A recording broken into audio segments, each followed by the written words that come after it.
Well, what are we here? 52 hours away from playing a really good Tulsa team. I'm glad that we're only a 2.5 hour drive down there. Second best three-point shooting team in the country, third best free throw shooting team, and I'll tell you, just because I coached what is now the third best free throw shooting team in all of college basketball history. That 2021 team that I coached at ORU, the 85-86 Harvard team has won. That ORU team was second until Villanova turned around and they passed them. But even though we shot free throws well, we did not get to the free throw line a lot.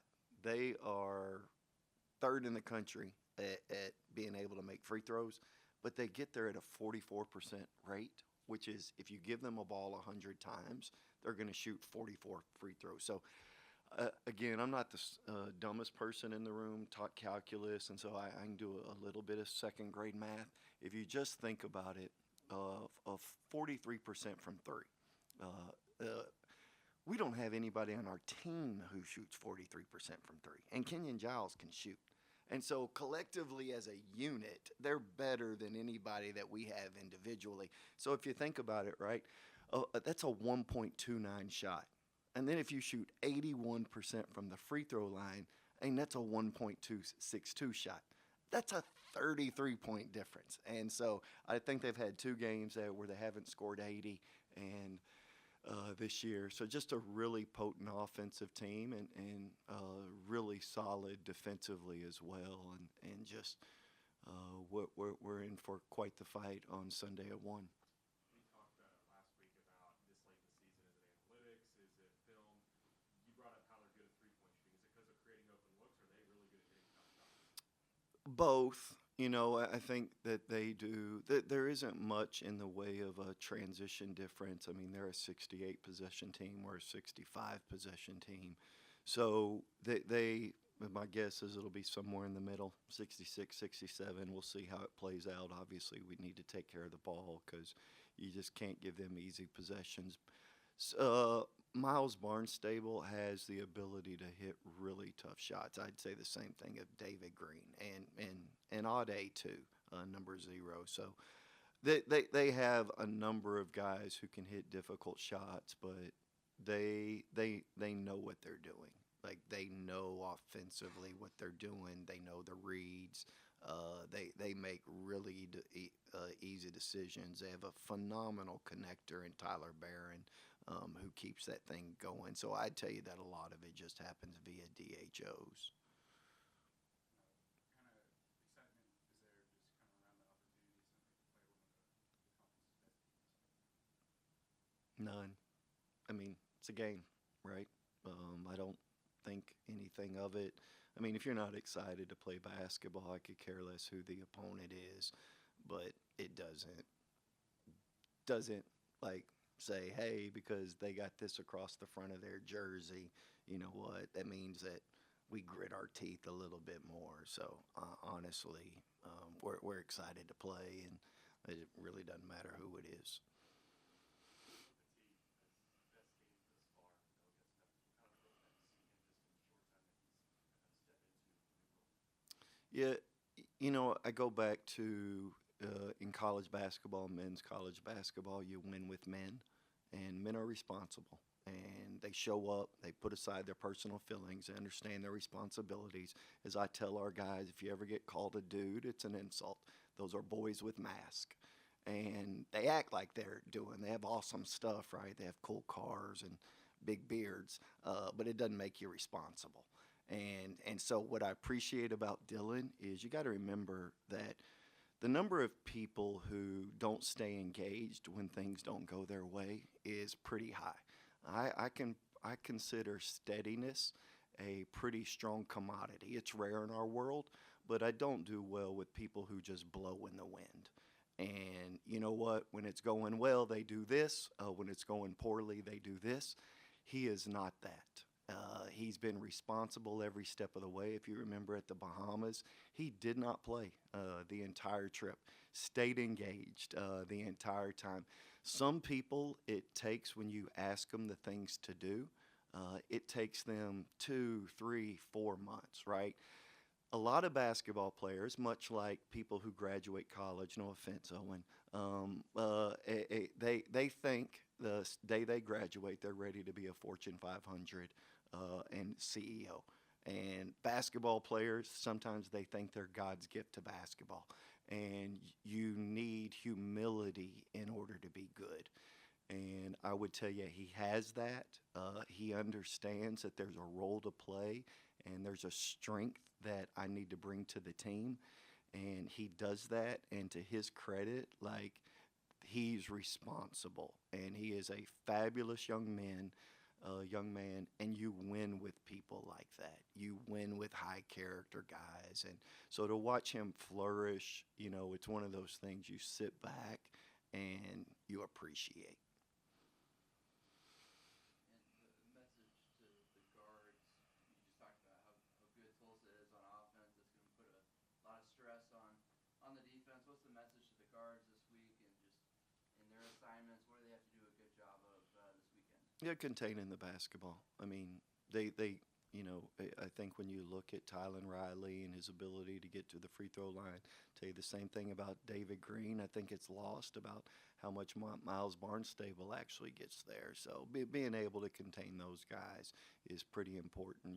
We're top 40 in the country at defending the three-point line, top 20 at being able to rebound. So, you know what? We need to make sure that we're able to contain the basketball and then limit them to one shot. And that's easier said than done, but we'll have to rotate a lot of guys on a lot of different personnel. And going back to the question I asked about the second, do you guys not put those, like, I guess these games, like, on a higher pedestal so that the expectations don't get too high?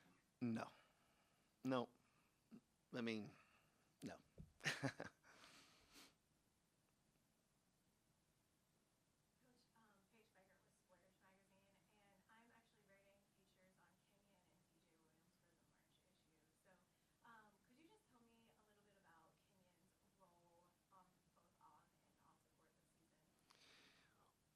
Kenyon is probably the most confident person when he walks in the room, and it's a tribute to him. Confidence is a product of two things: your work, and he does that, and then, well, what are you telling yourself? I'm not going to go on a tangent here, but I do worry about our players, and they have earbuds on, headphones on, 16 hours out of the day. And I'm like, what is being plugged into your brain during this 16 hours? But confidence really is about what are you telling yourself? So you have to avoid distractions, and you have to put in the work.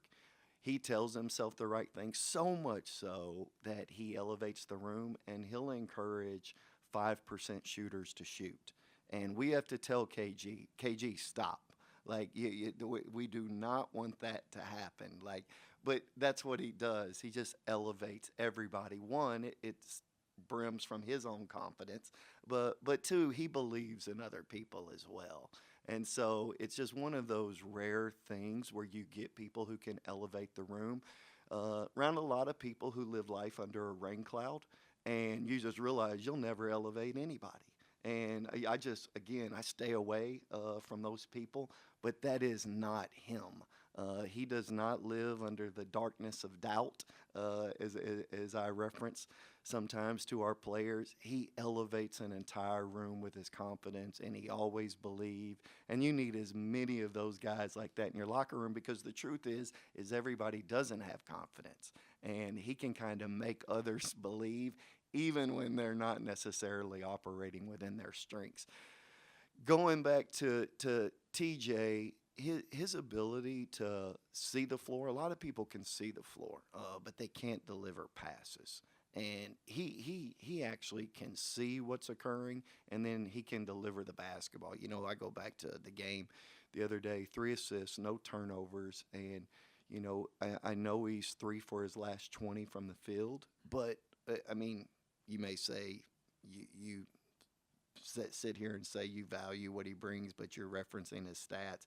I honestly don't care. Like he's gonna eventually be able to make shots, and he'll get back to a groove of being able to make shots. But his ability to see the floor and deliver basketballs for a guy his age and the speed at which the game is moving is really impressive. And again, the value he adds defensively, we really encourage our players, one, know your truth. You better know who you are. And if you don't know who you are, we'll tell you who you are, but it's best if you know who you are. And then, two, you need to operate in the 95%. Like 5% of the game, the ball's in your hands. The other 95, like you better be able to do those things well. Both of those guys do that. They just do it differently.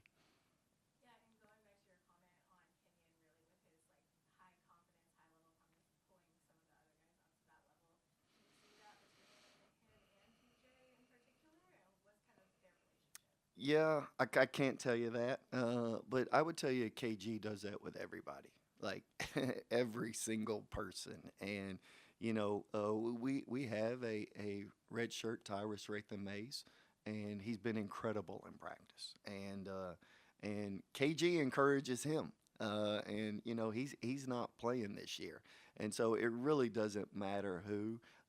KG just elevates the entire room. And again, it's a rare commodity that you have people who are firm and steady. I mean, coaches sometimes can kind of blow with the wind. I don't. I don't. I try to stay away from it. But at the end, steadiness is such a value. He brings it, but he's also able to make other people better. Yeah, and one more thing that I just wanted to, ask about the season in general. I feel like the team really has some momentum, and the energy and co-bringness feeling like more and more is growing more and more. I think the season has been really energetic in that department. Talk to me about that and playing those games and really building that energy here. Yeah, I mean, whatever metric you want to look at, like we've gotten better every single year, and progress is made in steps, not leaps. I know people want to make it sound like it just happened.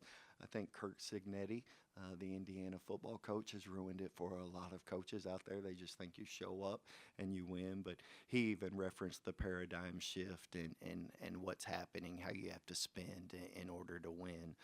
And all that to say, it's a reminder that progress is always made in steps and not leaps. Going back to my earlier point about, when you're around people who graduate college, they wonder why they're not CEO of a Fortune 500 company. And as you get older, you look back and you say, man, how myopic was I? So you evaluate the moment, you assess the whole. And I think that as we assess the whole, we're making progress. And I've always said if we'll get better, the market will demand that we get bigger, and we're getting better. And as long as that trend continues, and there's a context at which you have to put this in. But the truth is we're getting better, and I'm well aware of Wichita support when you do well. When you look at what the tape from those last three or even like the last five, you guys playing seems like good basketball lately. What stands out to you? What are you guys? How have you guys kind of leveled up? Maybe even last week where you guys were up double digits for almost both of those games the whole time. Yeah, I mean, some of it is it takes you a little while. I think you're in the back third of the season, and so the first two thirds, I think the first third, especially with 12 new guys, is you're trying to figure out stylistically what this looks like. The middle third, there's counters to the way that you're playing, and you kind of have to explain the counters to your guys, and you have to go back and there's some creativity and some nuances that you have to implement. There's also a changing roster, right, from injuries and all the things that kind of come into place that go into that. And then I just think as you look at it, our guys understand how we play. And we show them video of this is how we play. This is how we do this offensively. This is how we do this defensively. Cheese came in yesterday and talked to the group. And, Cheese's message is 100% spot on. And at the end of the day, you do have to play hard. Like, none of this stuff matters stylistically if you don't know how to play hard. But I think you've seen us develop a style, and we kind of know who we are offensively, and we know what we're doing defensively. And I think you can't play hard unless you know what you're doing. So we know what we're doing, and it's helped us make the adaptations that are necessary in order to counter whatever the opposition's doing. How important is that to have, a program legend in Wichita, have him connected to the program still? Like, why is that important to have him come and talk to the guys now? Yeah, I think anytime that you can hear from players who've sat in these seats, who've worn this uniform, who understand the pride. I mean, here you have a guy from Harlem who came here and just didn't leave other than his NBA career. And so I think that he loves, there's a brim of pride with him. Like he's brimming with pride every opportunity he gets. I thought he was going to, squeeze me to death after we beat Loyola Chicago so bad. I shouldn't say so bad, by 20. He was so excited, maybe the happiest guy there. And I just love having former players around because they can speak to what these guys can actually attest to. Like, we understand where you're coming from having worn this jersey. So we play a lot of clips of former teams. Fortunately, we have PJ on staff, and he speaks about it often. But to have Cheese, to be around all that he does with U Jump in order to elevate the Wichita community, I just love people who serve, people who can give away their gift. And I go back to gifts are meant to be given. If you're not giving away your gift, you're wasting days. I'm not here to waste days. You better be giving your gift away at every opportunity. And I just appreciate people that give their gift away. And he's done so much for Wichita, but for our players to hear, not only from him, but from former Shockers, I think there's a connection there that just our players understand.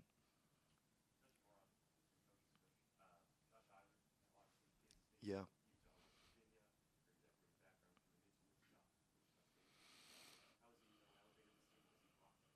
Yeah, I just think you need to look at top five in the country at old boards and go look at the teams that Josh has coached and been around at West Virginia.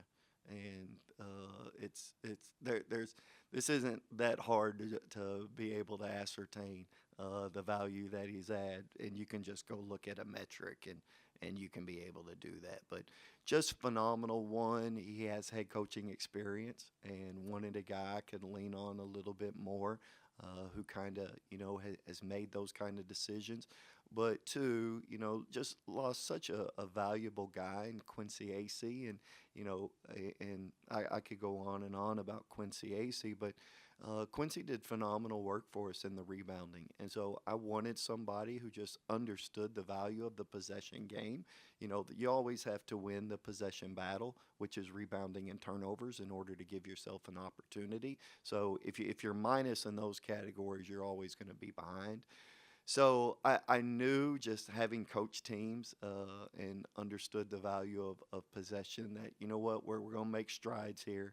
If you look from my first year to this year, the strides have been pretty significant. But in regards to possession issues, but I would tell you that the value, the rebound margin, we were number one last year in rebound margin inside of our conference, and I thought, we were making growth there, and I did not want to come back. But Josh has elevated our group. I could say that about every single one of our staff members, right? Karan Boyd's made 21 threes. He's made 20 in his entire career prior to coming here. And that's attributed to a number of coaches, Coach Polino and a number of people, but really appreciate Josh and what he does and the value that he adds. And, I used to try to be first in, last out in the office. So I get in at 5 a.m. and, I go back to, I'd usually leave somewhere around 2:30, 3 o'clock in the morning. Jerome Tang would often try to beat me, but I wasn't going to lose to Jerome Tang during all those 14 years.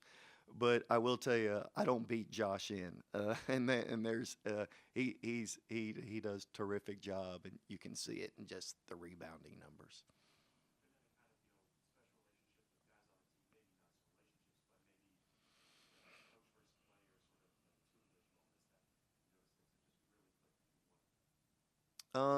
Yeah, I mean, they could probably speak on it better than I do, but I would tell you just, I mean, watch PJ and the confidence that he gives guys. I got a tendency, I try not to, again, I take, I tell our players this. Every possession is the most important possession in the game, and we need to treat it as such. And the reason that possession is the most important is because it's the next one. So I try not to get too high or too low, because if the players see me get excited about our next that possession, but you said the next one is most important, and I'm supposed to model that there's a seriousness that needs to take place. I kind of pride myself on when the chaos is happening, like I'm the calmest in the room. And I wish you could measure heartbeats when it's most chaotic. If I don't win, I'd be really upset. I say all of that to say I got a tendency to kind of go negative really, really quick. Watch PJ when you watch a kid come off, and I don't. I'll dap a kid, but I may not look at him simply because he knows like he just botched something. Watch PJ. PJ can kind of immediately get that guy lifted. The same with Josh Eilert. Watch him put his arm around a guy. Watch Kenton Polino. Watch Xavier Holland. Our staff does a phenomenal job of kind of reading the room, and that's a rare quality. But I think when you've been around the game enough, and I think when I don't think the value is necessarily like you were this tremendous player. I think you know what it's like to be in the locker room. Like when you've been in that locker room and you understand the dynamics of it, I think that's where there's a ton of value. And everybody on our staff, it just does phenomenal work there.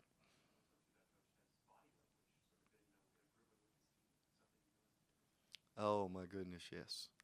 Like again, everybody thinks this about the game of basketball. They think it's tactical, and it is. And I'm not trying to be dismissive of that, but just go watch the body language of us playing Charlotte and going to overtime, and then watch the body language of us playing South Florida. Two totally different body language, and that attitude. Man, I can't believe we got to play 5 more minutes and we squandered an 18-point lead versus man, you know what? We just squandered a 28-point turnaround. Like there was a 28-point difference. We were up 15, they go up 13, and you can sit around and be disappointed all you want. I don't think people understand that you know when you don't score. And the other team does, there's going to be runs. Sometimes it's going to happen quite a bit where you don't score for 2 or 3 possessions and the other. Sometimes people don't understand. You're going to lose leads. It's going to happen in the nature. But how you respond to it is what really, really matters. And you got to teach guys what winning looks like. So we have to go back and we have to show them how winning teams kind of respond. And I would tell you that our body language has been night and day better. Dylan Batia, I heard you mention like the Stay Ready Club. I'm sure he was in that at the start of the season. Tell me about his demeanor, how serious he took it, and just how much did that help him, you think, now that he's playing a lot? Yeah, I tell the story about an NBA player that I know who complained about having to be the following morning at a workout, and the owner came around the curtain and said, "Listen, don't worry about working out." And he got sent to the G League an hour later and was eventually cut a day later.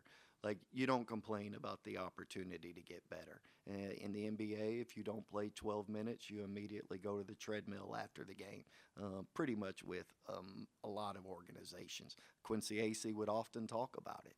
Like, you go and you go do 20 minutes on the treadmill after a game if you don't play your 12. And so I just think that if guys are sitting around, they have bad attitudes about getting better, you're probably not going to make it very long. And again, people understand their responsibilities. You put aside your personal feelings. You understand that this is what I need to do in order to elevate the team, and I need to do that. And again, Dylan's been phenomenal. Thanks, guys.